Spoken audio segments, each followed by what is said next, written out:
Coming up, we're about 6 months out from the next council election in March 2024. In this episode, I discuss the state of play with Walter Williams and Ashleigh Mack in our regular yarn over the back fence. Also on the show, what Walt's watching, what's missing from Nicholas Street, and we remember Ipswich-born Joy Chambers. It's Wednesday, September 20, 2023, and I'm Alan Roebuck. Welcome to Ipswich Today, which acknowledges the traditional custodians of the land on which it is produced and pays respects to elders past, present and emerging. This podcast is supported by Kinetics, people-powered web hosting trusted by Australian businesses since 1999. Ashleigh Mack was born in Ipswich and growing up in Ebbw Vale hasn't affected him very much at all. He was the first voice on QFM Quiet Ash in 1990, still a media tart, and he is a small business owner with the great coffee shop at St Andrews. Welcome, Ash. Thank you, my friend, and not so small. I'm still putting on a few pounds. Okay, well, stop eating your sweet treats at the cafe.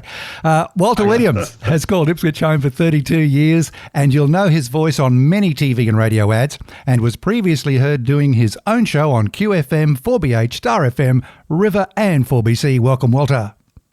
Thank you, Alan, the Tom Gleisner of this group. Another round of discussion for Over the Back Fence, and we're 6 months away from the March 2024 local government election. Let's ask some tough questions. How would you rate the performance of the mayor and councillors? I don't have any complaints. All I ever see is a small group of people having a bit of a bitch fest about them not being able to do anything, right? But I don't see a problem. I haven't seen them do anything really that wrong, right? That's because they're not doing anything. Walter, that's a bit harsh. Very little happening. That's easy to say, but I've seen things happen since they've been in that seem to be okay. I don't see anything bad happening. I'll say it that way. Oh, yeah, look, everyone's on their best behaviour at the moment. I mean, apparently protocol in the building is that councillors, and the mayor included, can't even be on certain levels of the Ipswich City Council building because that's the rules and regs these days. Things have certainly toughened up in the last few years, and that is, with councillors not able to talk to every member of staff, it has to go through the chain of command. Previously, there was probably too much micromanaging by councillors, if I can use that term loosely, and now it's there is definitely a way to do things. That's a good thing, though, isn't it? Well, the elected representatives are to make the policy, and the administration carry out the policy. Yeah. And it's not just peculiar to our council, it's happening statewide. Yes. Yeah, well, that's probably checks and balances work. Exactly. Yeah. No going back to the way we were. Division 2 Councillor Nicole Jonick has ruled out running for mayor after a bit of speculation there a few weeks ago. And by my calculations, so far the only serious contender is David Martin to challenge Teresa Harding. Have you heard any other names come forward, Walt? No, I haven't heard any other names really being thrusted out there. And when it comes to credentials, Teresa's background's accountancy, correct? Management, working at the RAF, and I think she was working in data at the state government. Yeah, whereas David's background is educational. So, I mean, at the end of the day, you have general managers in place in council anyway to look after the minutiae, don't you? So you, as mayor, you don't really need to be a management specialist. You need to be a people specialist. I disagree with that one. You need to be a people specialist. One of the things that's happened, I believe, is we've got rid of the amateurs. We've started to get some, like we were talking about before, where they've changed the way that things are dealing within council. We've got some pros in there at the moment who are bringing in things the way they're supposed to be. Look, David's a nice guy, but I think he takes us back to personality politics, which I don't think we need anymore. I asked David, can he step up to the next level? I don't know. I asked him whether he wants to put forward his policies, and he just hasn't. He just wants to shake hands, kiss babies, and put out press releases on Facebook. Well, there's one thing he has come out this week. He's certainly made his feelings felt and his views known on the Nicholas Street redevelopment. He says council should have sold the building where the cinemas are going to be built and put high-rise there. But conversely, I hear that the market wasn't interested.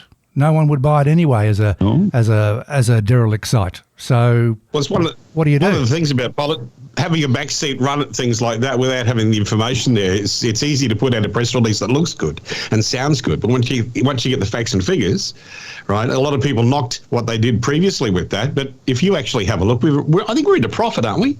I'm not sure what the numbers are. We were going to lose $70 million or something. Now, like $70 million in the Gold Coast is a small hole. Here, I think they kept it's an asset for the city, and we need to start keeping some assets here. That money you're talking about there, Ash, was a trading loss at a particular point in time. Now there's been a lot of redevelopment. We know values have certainly gone through the roof, especially with the second sale of the Icon building recently. That went for an eye-watering price. So you would hope that this commercial property that council is developing will increase in value once it's tenanted and will recoup what it cost and more. It's just a matter of time, I think. Mm-hmm. Yeah, probably right. We've got to change the way we do things in running cities anyway. We've got to start, compressing down the way people live. The days of large blocks have gone. We've got to start filling in those little holes around Ipswich and getting more people in here per square kilometre so that we can get a return on our investment, a return on the land so that the thing pays for itself. Otherwise, it's a Ponzi scheme. I've said that before. And the environmentalists would be on your side there too, Ash. Stop knocking down the trees. A lot of the sites being developed already have the trees gone and there was previously farming land. Let's move on. It's okay to knock down the Chinese elm, though. Just before we do move on, talking about pros and cons of what government's doing locally at the moment. There's actually a Facebook page that's been formed by Amelia Murphin called "It's About Time to Fix River Heart Parklands." And saw that. Yeah, at least, she's having a crack at it. I've actually had a contact from Rob Mallett at Ipswich Tribune, wants me to have a chat to him about this as well. So we can look forward to seeing your comments in the Ipswich Tribune. Yes. But isn't it an interesting thing that people think these days that social media is the way to get things done? And if you're a member of Twitter, you'd realise that does not work. Twitter of X. Yeah, it's just, sure, you can get angry and you can have your say, but when people get on Facebook and think, I'm doing something for it, no, you're not. You're just having a bitch. If you want to do something, get elected, get in there. Have a go. Yeah. But at least she's raising awareness about the problem. We know there's a problem. It's just a money thing. We've got to spread it around, Yeah. Now, David Martin has certainly made his views known, as I've said, but 4 new leases were approved by council this month for the Nicholas Street precinct. I don't know whether that's coincidental or just the aligning of stars, but that has to be good news. Unfortunately, we don't know who they are yet until they sign on the dotted line. But what's missing from the mix there in the Ipswich CBD in the Nicholas Street precinct? What's missing, Ash? To tell you the truth, I couldn't put my finger on it. Everybody who goes down there loves it. I know that place that does what do they call those wonton type things? Yeah, that dumpling place. That's it. That dumpling place, a good name for a shop. That dumpling place is really popular, right? It's got to grow. It will grow slowly. But if you start looking, it's not just the mall that's working. If you start driving down Brisbane Street at the moment, you'll see that there's a barber gone in. Yes. Right near Strictly Coffee. Merlot have put a coffee shop in, right? So there's now another good coffee shop in the main street. And I noticed they're starting to do up a few of the other shops. So we're probably going to get more happening in the main street just because of what's happening in the mall. Let's mention a couple of other great coffee shops. Gareth's shop there in the top of town is very good. Oh, yeah. And Dancing Bean is also very good. So there's plenty of choice. Exactly, and it's starting to come together. And I don't throw a spanner in the works by saying we should have flogged it off. Keep it going the way it is. They're doing a good job. It looks like that area is starting to come back to life again, which is great to see. One thing I'd like to see added on that leasing list would be maybe a games hub. And I don't know if that is happening already or not, but that'd be good for young families to get in. One that's, like the one they've got at Riverlink. Yes, it might be one of the secret leases. We don't know who they are yet, but there seems to be some progress. Walter, I want to put the spotlight on you because your movie reviews that you put online are gaining traction, and I love it. What Walt is watching. Now, thank you. It's commendable, and you're supporting the local cinemas, but I can't remember the last time I went to a cinema, apart from the Barbie movie and Oppenheimer, which I've heard of. Are the people still going to movies? Well, if you've seen the movie Barbie, you know there's only one Ellen doll was ever made. No, I haven't seen it. It's true. Because once they broke the mold, that was it. But on the serious note, movies I've seen recently and what Walt's watching, The Haunting in Venice for Agatha Christie fans, if you love that, with Kenneth Branagh at the helm. It's the third one in that series.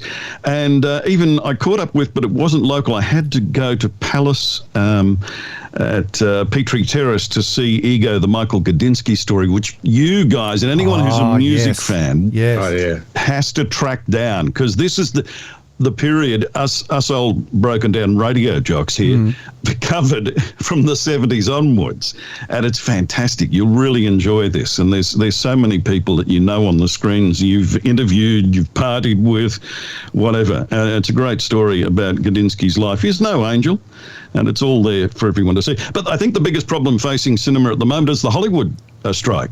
Yes. Because a number of new releases aren't coming out because they aren't able to do the red carpet thing, et cetera, et cetera. Oh, but good news. Sorry. So I was going to say, did I see you did The Nun too? Yes, I saw The Nun too. Is that scary? If you're a kid, if you're a child. Oh, that means it scared the crap out of me then. Yeah, probably. But that review I did and another one for Ego actually were featured on IMDb recently. So thank you, IMDb, for well that. Done. Well done. Yeah, which is nice. So on average, Walter, you're seeing how many movies a week? I see at least one movie a week because I'm what they call a prolific reviewer. Well, congratulations on them. Keep them coming. I think we all enjoy them. Thank you, guys. Appreciate that. From movies to sport, it's a smooth transition if you say it quickly. The Ipswich Sports Awards has grown in stature over recent years, and a big congratulations to Council for keeping this going. A big list of finalists released in the last few days across 8 categories. What do you reckon, Ash? You're the sport. Oh, no, you're not the sports fan, but what do you reckon anyway? I've got no idea, but anybody who can get awarded for sport must be doing something right. Right, exactly. I'm not. I used to have to go and sit outside. My son was at the Institute of Sport down at the QE2. I used to go and sit outside that place for 45 minutes a day. That's the exercise I got, waiting for him to do his thing. That's as close as I ever got. Yeah. Well, do you want to run through the categories? They're pretty good. Yeah, some great categories here for the 2023 Ipswich Sports Awards. We'll start off with Coach of the Year, quite a few entries in that one. Volunteer of the Year, and this is important too. We have so many volunteers who just aren't recognised unless awards like this come along. Team of the Year, and that's everything from the Ipswich Jets netball team to some basketballers. Official of the Year, Sports Organisation of the Year, the Masters Sports Person of the Year. Now that's a big one. And the Junior Sports Person of the Year. That's a list as long as my arm, so there's lots of good talent coming through the ranks. And finally, Senior Sports Person of the Year, which is terrific. It's great to acknowledge all those people, and the list of finalists is available in the show notes, and the winners for the 2023 Ipswich Sports Awards will be announced at a special ceremony on Thursday, November 2 at Ipswich Civic Centre. Let's leap to reminiscing and sad news last weekend with the passing of Joy Chambers, aged 76. What are your memories of Joy Chambers, Ash? Can I name drop? Yeah, go on. Can I? Okay. Go on. You know you want to. I know I want to. Okay. What happened was this is true. I worked for Grundy Media, which is Reg Grundy's, her husband's media company. Yes. And I was down in Brisbane on a bit of a holiday, and I bumped into our old mayor, Paul Pasali. Mm-hmm. I said, "What you doing?" He said, "I've got to go and meet Joy and Reg on their boat." He said, "But I've got too much on. Would you stand in for me?" I said, "You're kidding? Have you seen their boat? Like, this thing's worth gazillions." So here I go. Penny and I onto hobnobbing it, all the lobster and all that sort of stuff, and they gave me a little cap with Boadicea on it, and that was the last time I saw Joy. And even then, she looked beautiful. She was a lovely lady, really was. Great story. My memories of Joy Chambers, apart from her more recent involvement in the Ipswich Poetry Feast as a patron and physically and dollar-wise supporting the Poetry Feast through a number of years there, run by the Ipswich Library. But back in the 60s, and this hasn't been covered very much in the media because maybe people don't remember, but on Channel 9, which is of course where she was working and met Reg, she was a panellist on a TV show called I've Got a Secret, hosted by Don Seckham, and it was made at QDQ9, and it was one of the first programs that was syndicated to the regional TV stations. And as a kid, I have great memories of watching that show. Ash. Do you remember who was on it? Don Seckham, Ron Cady, Babette Stevens and Joy Chambers. Oh, That's you are. right. Do I get 100%? Yes. You Yes. do. That's very good. And no notes either. No notes, gentlemen. No, I saw that. No Googling required. And Even though Alan does Google himself regularly. Yeah, what about your memories of Joy? Walt? Well, yeah, I mean, I remember those days too. Of course, I was a lot younger than you. But Not much. but also remember from her acting career in The Restless Years and The Young Doctors and, of course, in Neighbours. And so she really did land on her feet when she married Reg because, I mean, you just suddenly your lifestyle changes completely from being a actress who might get work occasionally. Mm-hmm. She was an amazing lady. Did bump into her a couple of times at Channel 9 when I worked there too. So she's a lovely lady. And yes, Reg was when Reg passed away, he had 900 million or something, or some ridiculous amount of money. Some incredible amount of money. But he just kept on persevering, starting off with those little game shows. I think he had to come to Brisbane to kickstart the business too. Yeah, true. Sydney didn't want to know. Yeah, Hugh. I think Hugh gave him a bit of a break, didn't he? Hugh Cornish. I think Hugh Cornish must have been involved. Well, gentlemen, let's wrap it up there. It's been another great yarn over the back fence. Look forward to catching up with you next month. Thanks, Ash. Thank you for having me. And thank you, Walter. Mate, it's great to be anywhere at our age. That's it for this yarn. A reminder to look for handy links in the show notes, including to the Ipswich Sports Awards finalists. Ipswich Today is supported by Kinetics, people-powered web hosting trusted by Australian businesses since 1999. This podcast is listener-supported. Please make a once-only gift or regular donation to help keep it online. Just go to ipswichtoday.com.au.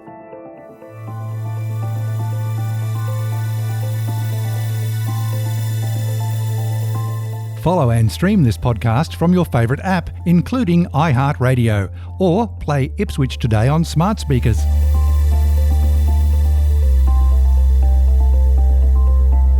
Music is supplied by Purple Planet Music. This is Alan Roebuck. Thank you for listening.